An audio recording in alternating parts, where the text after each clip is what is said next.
Dear delegates to the second IISS Prague Defense Summit, I am delighted to open this next session for our keynote speaker. NATO nations are increasing their defense spending and investment. They have agreed new and demanding targets, and they are pursuing their capability and capacity challenges with renewed vigor. They have revived their consensus on these issues at the latest NATO summit in The Hague just a few months ago. And I think we all agree here that this is important and vital work. It is work that requires constant attention and great political and diplomatic skill in the pursuit of credible deterrence and defense for the alliance. And the person leading that effort is, of course, NATO Secretary General Mark Rutte, and it is a real pleasure to welcome the Secretary General of NATO to the second IISS Prague Defense Summit. The Secretary General has just arrived, has come pretty much straight from the airport, so it is a real pleasure to have you here. He will deliver his remarks from the podium, and we will then have time for a few brief questions. Secretary General, over to you, and welcome to the IISS.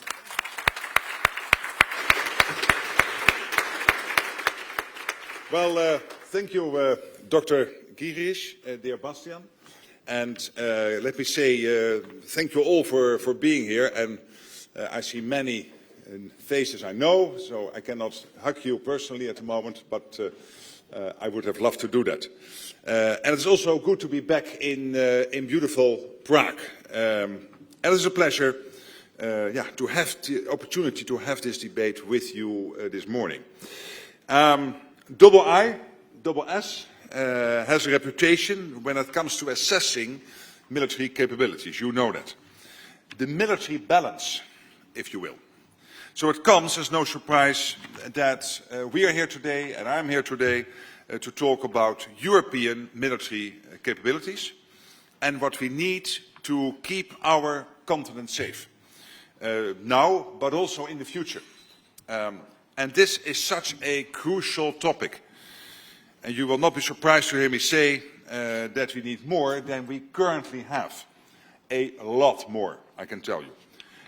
Because we face serious and lasting threats. Russia and China are investing heavily to build up and modernize their militaries. Their defense industries are producing weapons and heavy military equipment at a remarkable, I might say, at a staggering rate. And this is not just to show off at major military parades in Moscow or like yesterday in Beijing, but to aggressively exert influence, attempt to reshape the global order and undermine our freedom and security. This is at stake. Today, Russia allocates 40% of its budget on its war economy. 40%. So I'm not saying 14%, no, 40%, 40. And this year alone, it is expected to roll out at least 1,500 tanks, 3,000 armored vehicles, and hundreds of Iskander missiles. Yes, they are using this equipment against Ukraine. And we are working to end this aggression as quickly as possible and to secure a just and lasting peace. But we should not be naive. This trend is not going to shift or reverse anytime soon. Russia is, and for the foreseeable future will remain, a destabilizing and confrontational force in Europe and the world. And that's why when NATO leaders met in The Hague in June, our priorities were crystal clear. Invest a lot more in defense and speed up our defense production. And that's exactly what we are doing. Europe and North America together in NATO, and we are, I can tell you, already making progress. First, on defense spending. At the summit, as you know, NATO allies agreed to invest 5% of GDP in defense by 2035. 5%. And that's a lot of money, but it is what we need. This investment will fuel a substantial leap in our collective defense. Of the 5%, at least 3.5% of GDP will be invested in core defense requirements to fund our militaries and the equipment they need according to the traditional NATO definition of defense spending, something this crowd knows very well. And 1.5% will go towards investments that support our defense and security, like infrastructure, like cybersecurity, industry. We know what we need. At NATO, we have a clear and ambitious list of capability targets, and this 3.5% is anchored in those capability targets. They outline what each ally needs to provide to keep our 1 billion people safe. The details of this list, of course, are classified, but to give you an idea, we need to increase the number of air and missile defense systems 5-fold. We need thousands more armored vehicles and tanks. We need millions more artillery shells. We need more drones and cyber and space capabilities. So we have the shopping list. But to buy, we need the cash. And the good news is that there is already more cash on the table and even more will flow.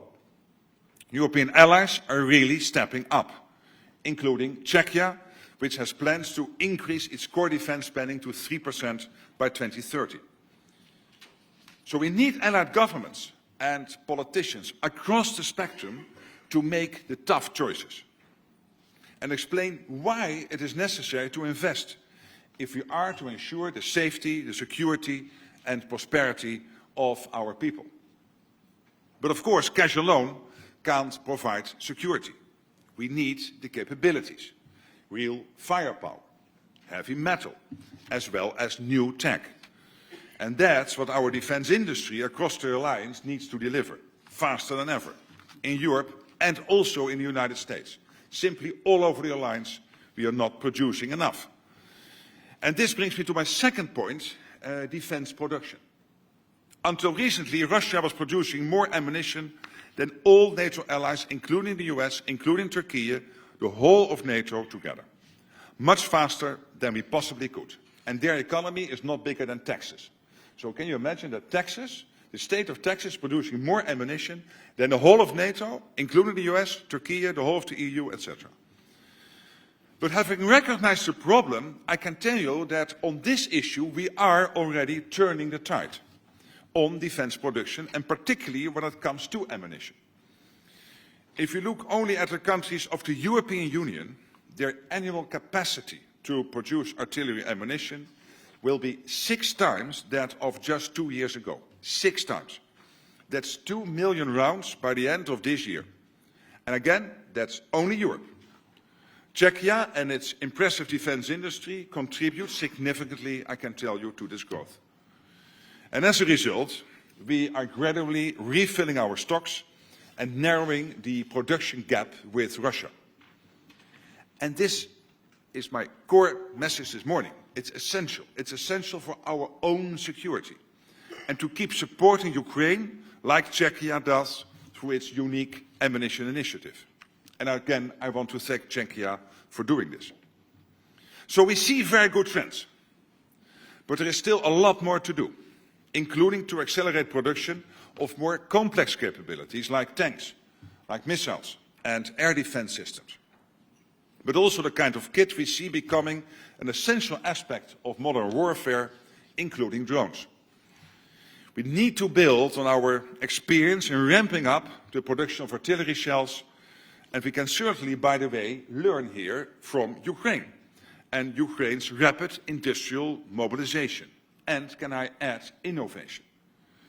Since February 2022, Ukraine has ramped up its yearly artillery systems production from nearly 0 to well over 200 heavy artillery systems. So going from a single prototype to mass production in really record time. Crucially, Ukraine is now also one of the world's largest producers of autonomous systems, able to produce more than 4.5 million drones per year. And that's truly stunning. Imagine this across Europe and North America, and I believe that's our direction of travel. For the industry representatives in this room, there's massive opportunity. The demand for capabilities is real and urgent, It is on the rise and it will continue. We need all your help to further increase production lines, speed up innovation and support development and production of the capabilities that allies need in Europe and in the US. There's also an added benefit for those who may not be industry executives or major investors. When industry steps up supply, the result is not only more security, but also more economic growth and many more jobs. So the defense dividend is real. We all stand to gain. From big industries and tech companies to ordinary citizens. Last week, in Unterlüss, in Germany, I visited a new Rheinmetall plant, and it is now creating 500 new jobs. And that's just one factory of many. And there will be many more on both sides of the Atlantic. And I believe this is a good news story. But I know that some may not see it that way. Some may worry about a new arms race, but our own aim, I can tell you, is not to provoke. Our aim is to protect and to ensure that we can continue to enjoy the freedom and security that we all hold so dear. The freedom and security that NATO was founded to preserve. We should not forget, our need to increase defense investment and production is in response to the threats we face. Russia's unprovoked war against Ukraine is the most obvious example of that threat. But the threat will not end when this war does, nor is the challenge limited to Russia. China, Iran and North Korea pose challenges individually and as a result of the cooperation. Only look at the pictures from Beijing the last couple of days and the hand-holding. They are increasing their defense industrial collaboration to unprecedented levels. They are preparing for long-term confrontation, and as I said earlier, the challenges we face are lasting. So we must be prepared. Of course, we have a real advantage in our unity and in the NATO alliance. This is not Europe alone, but Europe and North America together. All 32 of us, united in our commitment to collective defense, and united in our plans for how to deter and defend, day after day, year after year. And what's more, it's not only NATO, but NATO with our partners, the EU, Ukraine, and countries around the world, not least in the Indo-Pacific, Australia, Japan, New Zealand, and the Republic of Korea. So it is a team effort. Together we have what it takes to prevail. We have world-class industries, we have innovative minds, and we have the freedom that allows innovation to thrive. Our capabilities are unsurpassed, and it is up to us to ensure they stay that way. Our future is therefore in our hands. We are combining our forces and leveraging our respective advantages. And that's how we will outproduce and outsmart our competitors. That's how we stay stronger, produce faster, and innovate better. And that's how we win the competition and preserve peace through strength. Thank you. Thank you so much. Marvelous, marvelous. Secretary General, thank you so much for this very powerful message to the IISS Prague Defense Summit. And I'm very pleased that you also made it very clear that the defense dividend is real and it will reach many parts of society, not just that smaller, perhaps obvious defense industrial core. We now have 15 minutes for Q&A, so I will take perhaps 2 questions at a time, if that is okay, and then we'll keep going. People are already queuing up, so first one, please, Tom Waldron. Thank you. So allies have capability targets. Should NATO also consider defense industrial targets? That's admirably crisp. So do we need NATO defense industrial targets? Next, please, Matthias Gebauer from Der Spiegel. Hi, good morning, Mr. Secretary. I have a question concerning the meeting. It's here. He's there. Very good. Yes. Well, I have a question concerning the meeting on Ukraine security guarantees this afternoon. I'm wondering why you pointed out several times that it's really important now to also announce specific details about this possible security force. Can you elaborate a little bit why you highlight this importance, even though Russia is clearly saying that they won't accept any NATO troops in Ukraine anytime soon? Yes, but why are we interested in what Russia thinks about troops in Ukraine? It's a sovereign country. It's not for them to decide. I'm really amazed. I'm not criticizing you, but I hear this question, of course, more often. So thank you for asking the question. But I'm really amazed. Russia has nothing to do with this. It's the same like Finland then should have had a sort of a nod, a yes from Russia to join NATO. No, of course not. And Sweden, no. In the past, the fact that we founded NATO, we are sovereign nations. Ukraine is a sovereign nation. If Ukraine wants to have security guarantee forces in Ukraine to support the peace deal, it's up to them. Nobody else can decide about it. And I think we really have to stop making Putin too powerful. He is the governor of Texas, not more. So let's not take it too serious. And then on your first question about capability targets, I agree. So we have the capability targets, and basically flowing from there, of course, we know exactly what we need in terms of the defense industrial output. I'm really at stress to again make that point. Sometimes people think we do the 3.5% core defense spending for an audience of 1. No. It is a coincidence that by spending 3.5%, we equalize what Europeans and Canadians are spending and the US is spending, which is crucial because we had to end that debate, which started with Eisenhower, basically saying that the US was paying more than the Europeans, and the US was totally right and rightly irritated and expecting the Europeans and Canada to step up. That's now happening, but the 3.5% is not. Yes, it is a coincidence that it equalizes with the US, but it's exactly the ballpark figure that you need to get to deliver the capability targets. And absolutely to the question, you need the defense industrial output. So I can tell you my country, the Netherlands, knows exactly, and I know from the Czechs and other countries, they know exactly what gear to buy to make sure that not only the people are there, but also they have the equipment to deliver their support to the overall endeavor if the phone call would come that Article 5 is triggered. So that's absolutely clear. Mm-hmm. Thank you very much. I'll take another group of two, and Secretary General, we have a few delegates here from NATO's Asia-Pacific, Indo-Pacific partners. So we'll take a question from Chung-Min Lee from Korea. Chung-Min, mic is live. Thank you, Mr. Secretary General. It's a real honor. I saw you last when you were Prime Minister in Seoul. Yes. My question to you, sir, is this. As you know, South Korea played a key role in supporting Polish rearmament because of the Ukrainian conflict. But this must be a two-way street. South Korea and Japan must buy arms also from our NATO partners.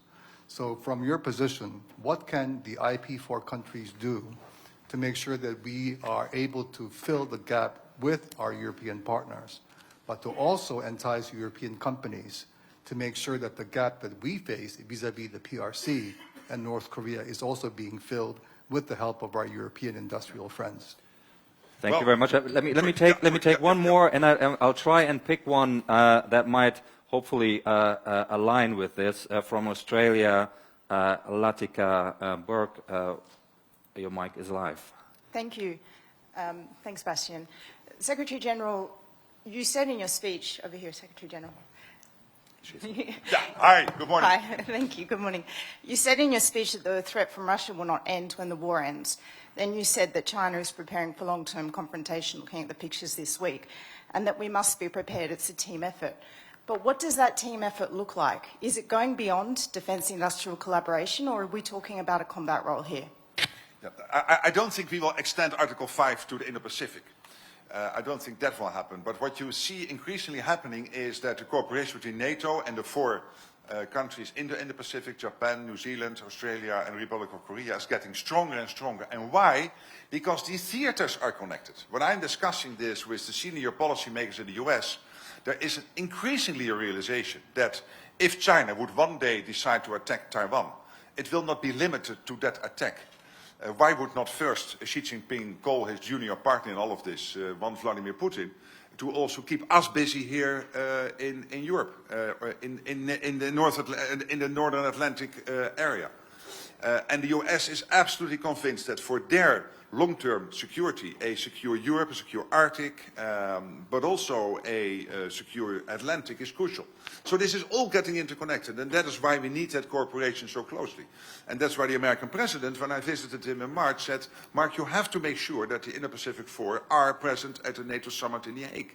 And I was so happy that they were, and that we were able to continue that conversation. I visited Japan in April. I'm closely in contact with all the senior leaders in the Republic of Korea and, of course, New Zealand and Australia. And to the question about defense production, the Republic of Korea is getting into the NATO markets. Why? Because NATO industries, until recently, were not producing enough. When it comes to ammunition, we are closing the gap. But on many other systems, we are not. And I'm asking industry in the US and in Europe, why do you accept that? This is a free market, so if Poland is now buying for tens of billions Korean equipment, and they are totally entitled to do so. And why? Because it is good and it is delivered fast at NATO standards. But on the other hand, if I was Raytheon or Lockheed Martin or Rheinmetall or Leonardo, I would think, hey, that is strange, and why is this happening? So to your question, I want to thank you for the fact that you are filling the gaps at this moment in NATO, because we are not producing fast enough. And by the way, when it comes to shipbuilding and our Navy, and particularly the US Navy, I'm really worried. Because this China has now more ships sailing than the US, and shipbuilding in the US is not at a rate that they can anywhere catch up on what China is doing at the moment. And also the European shipbuilding market is there, is developed, and we have seen the new deals between the UK and Norway. But we need much more if we collectively want to fill that gap. So thank you to Korea. Of course, it would be great if we can also deliver some stuff to you and to Japan and others. I mean, I'm a center-right free market politician. I love free trade and earning money and getting some peace dividends from this. But at this moment, it's the other way around. You're filling the gaps in Europe and in North America. Mm-hmm. Thank you very much. Let's take two more. We have from the UK, Charlie Edwards. Charlie. Thank you, Bastian. Secretary General, your predecessors have said that hybrid attacks or attacks in the so-called grey zone could in theory trigger Article 5, but isn't it increasingly obvious to the Kremlin that the alliance has no intention of invoking Article 5 over incidents involving fires at DHL warehouses and logistics hubs, subsea cables being cut, or cyber attacks on European critical infrastructure? Thank you very much, Charlie. We'll take one more from the US, Daniel Michaels, also from the Wall Street Journal. Daniel. Thank you very much, Mr. Secretary General. You've been over here on the far side. Yes. Hi. Hi. You've been very Put positive. the journalist far away. Yeah. We'll put some light on the screen. You've been very positive on the role of President Trump in NATO and in general. But when you look at the war in Ukraine and pressure on Russia, it doesn't seem to have increased. President Trump seems repeatedly to give two-week deadlines that get extended to other two-week deadlines. Are you getting at all frustrated with this? Are you in a position to say anything about what you think President Trump is doing or will do to, as you talked about, put pressure on President Putin to end the war in Ukraine? Thank you. Let me give you three examples where I think President Trump is exactly doing the right stuff. First of all, do you really think, if he would not have been elected President of the United States, that Italy and Canada and Spain and Slovenia and Belgium and Luxembourg would have committed to do 2% this year? Do you really think that the whole of NATO would have committed to 5%? Committing to 5%, including 3.5% core defense spending at the NATO summit in The Hague? That therefore, I think this is one of his biggest foreign policy successes. that therefore the NATO alliance is having finally dealt with this enormous pebble in the shoe, this enormous irritant that the Europeans and Canada were basically lecturing the Americans but not spending the money they had to spend. And now finally we are doing it so that we are equal because we need to defend ourselves, not only because we had to do this. This would never have happened without Trump. I'm absolutely convinced. When he became president, second reason, he immediately started to recognize the big threat of the Houthis. And he was willing to take clear action in March. Why didn't the Europeans do this? Because we couldn't. I feel really at loss about this. I remember the call I got that this would happen, and I said, well, great that you do this, you guys, but why are the Europeans not taking care of their own backyard? Because we can't. Because we don't have the military capabilities to do that. Now with the 3.55%, we can in the future, and we should. It is our backyard. It's not the US who should take care of the Houthis. It should have been the Europeans doing that. It's crazy that we leave it to them. But we can't, and I'm so happy he did. And then finally on Russia, he broke the deadlock. I mean, starting that conversation with Putin was important and crucial. He did. He took that leadership role, and this is not easy to solve this.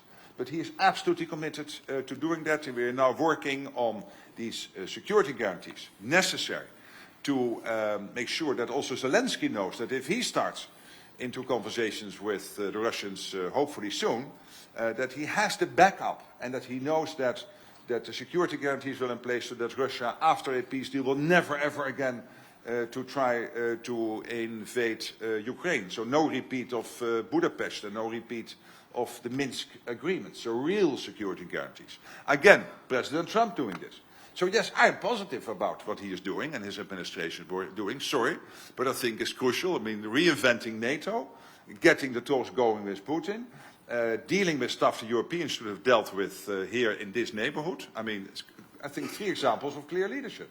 And I'm not sure what would have happened if he was not elected. I don't think this would have been done. And we would never have discussed 5%. To the other question, I mean, rightly, NATO is always not talking about when Article 5 is yes or no triggered. It's there. I can assure you that anyone listening in from China or Russia or other people who wish us well, who think that we are not clear on this, our reaction will be devastating, based on the whole thing behind Article 5. And when it comes to hybrid, we are not naive. Hybrid is a cuddly word. It sounds nice, but it means assassination attacks, jamming of planes, attacks on the National Health Service in the United Kingdom, and many other examples. And that's exactly why NATO allies are extremely motivated and working day in, day out to counter this. And the Russians know that, and the Russians also know that when it comes to cutting undersea sea cables, because their merchant ships have not sufficiently been trained, and this is why they constantly have to cut undersea sea cables, because they don't know how the anchor can be taken up. So we will send some trainers to Russia to help them with this. But of course, you might also assume it was done intently, and that's why we have, within 10 days, Chris Cavoli, the previous Supreme Allied Commander, was able to get Baltic Sentry going after the latest incident between Estonia and Sweden on the 25th of December, in 10 days. So we are stepping up. The Russians know this. They hate it, and I love that. So that's good. Excellent. Secretary General, you have a packed agenda today, so I'd like to thank you again for joining us today and giving us such a clear and energetic account of where we are and where we need to go. I think that is hugely helpful. So the Secretary General has to move on to other appointments. So before I invite you to thank him, can I just ask you to stay seated while the Secretary General exits? You can still thank me. So that you can still thank him, yes, while being seated, though. Thank you so much, Secretary General. Amazing. Thank you.